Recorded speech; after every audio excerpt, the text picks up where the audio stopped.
Assalaamu calaykum soo dhawaada asxaabta halkan waa Burqatube aasaasaha Alibaba Group Jack Ma maanta waxa uu ka mid yahay dadka ugu taajirsan wadanka China isagoo haysta marka laga fiiriyo lacagta nadiifka ah 44.4 bilyan oo doolarka Mareykanka ah laakiin waxa uu kasoo bilaabay safarkiisii nolosha isagoo bishii qaadan jiray $12 kahor inta aan muuqaalkeena bilaabin fadlan haddaan ugu cusub tahay subscribe noo saar like iyo share si aad u sii gaarsiinaya asxaabtaada kale.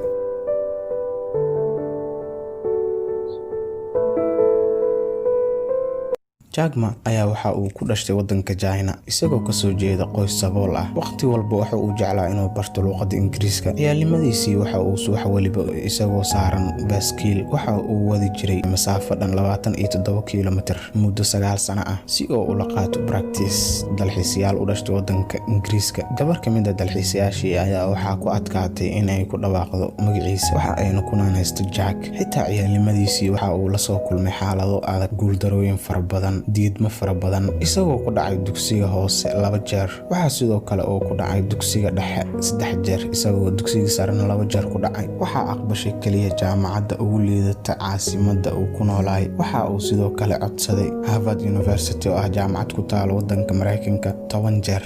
isagoo laga soo diiday mar walba uu codsado halaas kaliya kuma ekeen diidmooyinka la kulmaayo kaliya halaas waxay ahaayeen waxbarashadiisii waxaana sidoo kale ku adkaa dhinaca xisaabaadka oo ilaa ay hadda ku adag waxa uu ku dhacay maadooyin fara badan markii uu iskuulka dhiganayay Jack ayaa laga soo diiday 30 mar kadib markii uu codsaday shaqooyin kala duwan kadib markii ay KFC imaatay wadanka China ayaa 24 qof shaqada codsatay waxa ay 23 ka mid ah qaadatay halka asiga kaliya laga soo tagay ama asiga kaliya uu yahay qofka laga reebay shaqadaas sidoo kale waxa uu ahaa qofka kaliya ee laga soo diiday kadib markii ay 5 qof ku codsadeen shaqo booliisnimo ah halka 4 kalena la qaatay kadib markii jaamacadda dhiganayay 3 sano dib ayuu waxa uu bilaabay inuu noqdo macallin isagoo qaadanayay kaliya bishii $12 Jack Ma isagoo halahaas dhibaato ah soo maray marnaba ma niyad jabin inta aad nooshahay waxa ugu fiican ee laga rabo inaad samaysid ayaa ah in aad samir lahaatid 1995 ayaa waxa uu arkay internet markiisii ugu horeysay kadib markii uu u raacay saaxiibadiis wadanka Mareykanka waxa uuna ahaa mid xiiseynaya kadib markii ogaaday in ay ku yar yihiin websiteska wadanka China kadib halkaas ayuu waxa uu ku arkay fursad aad u weyn Jack uma lahayn wax khibrad ah dhinaca computerska kadib ayuu waxa uu aasaasay company ka shaqeeya internetka ee ku yaala wadanka China laakiin nasiib daro labadiisii company ee ugu horeysay ayaa noqdeen kuwa guuldareystay kadib markii uu la soo kulmay halahaas oo guuldarooyin ah ayaa waxa uu bilaabay waayihiisii oo guuleysan lahaa 4 sano kadib ayaa waxa uu 17 qof oo ka mid ah asxaabtiisii oo guriga la degan ku qanciyay in ay u maalgeliyaan aragtidiisa ah inuu sameeyo suuq online ah oo lagu magacaabo Alibaba fikradda ugu weyn ay markaas website-kaas lagu qabanayo ayaa waxa ay tahay in liis lagu qoro iyadoo website lagu daawacayo badeecada kadib macaamiisha ay si toos ah ugu iibsan karaan laakiin bilowgii ayaa ahayd mid dhib badan 3 sano ee ugu horeysay ayaa wax dakhli ah sameeyay shirkad kadib ayaa waxa dhacay in adeeg ay qabato website-kan ay ka helaan dad badan oo maalgeliyaal ah oo ku nool daafaha caalamka kadib ayaa waxa ay Alibaba noqotay suuqa ugu weyn ee dhanka online-ka ah ee wadanka China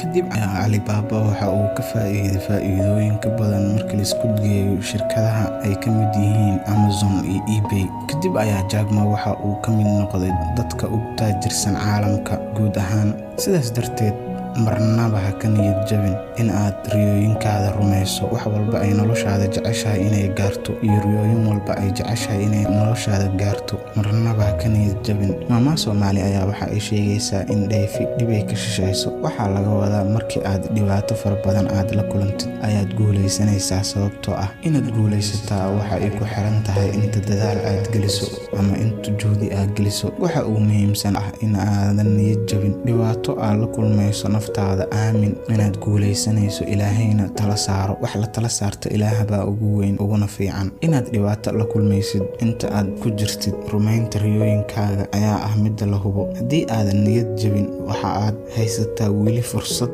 aad ku rumayn karto riyooyinkaaga, halka haddii aad isdhiibtid ama aad niyad jabtid ay tahay guuldarada ugu weyn. maxaa yeelay haddii uu jiro qof yaqaano macnaha guuldaro, waxaa waaye Jack Ma. ninkan oo soo maray dhibaatooyin fara badan iyo guuldarooyin iyo diidmo fara badan, iyadoo ay sidaas tahayna marnaba isma dhiibin. noloshiisiina wuxuu la kulmay caqabado fara badan. Jack Ma ayaanan marnaba isdhihin waxaad noqonaysaa ganacsade, sidoo kale mana uusan isdhihin waxaad noqonaysaa macallin English ama waxaad ka mid noqonaysaa dadka ugu taajirsan guud ahaan caalamka. laakiinse isaga ayaa waxa uu rabay inuu noqdo boliis ama inuu u shaqeeyo shirkadda KFC. waxa uu yahay asiga qofka kaliya laga soo diiday shaqooyinkaas. laakiinse diidmooyinkaas iyo guuldarooyinkaas ayaa waxa ay u ahaayeen kuwo u fiican isaga. sidaas darteed ha ka cabsan guuldarooyinka, halka dadka qaar ay ka cabsadaan guuldaro inta aysan isku dayinba. marka sidaas darteed haddii aad la kulantid guuldaro, kaliya u qaado inay kuu tahay cashar.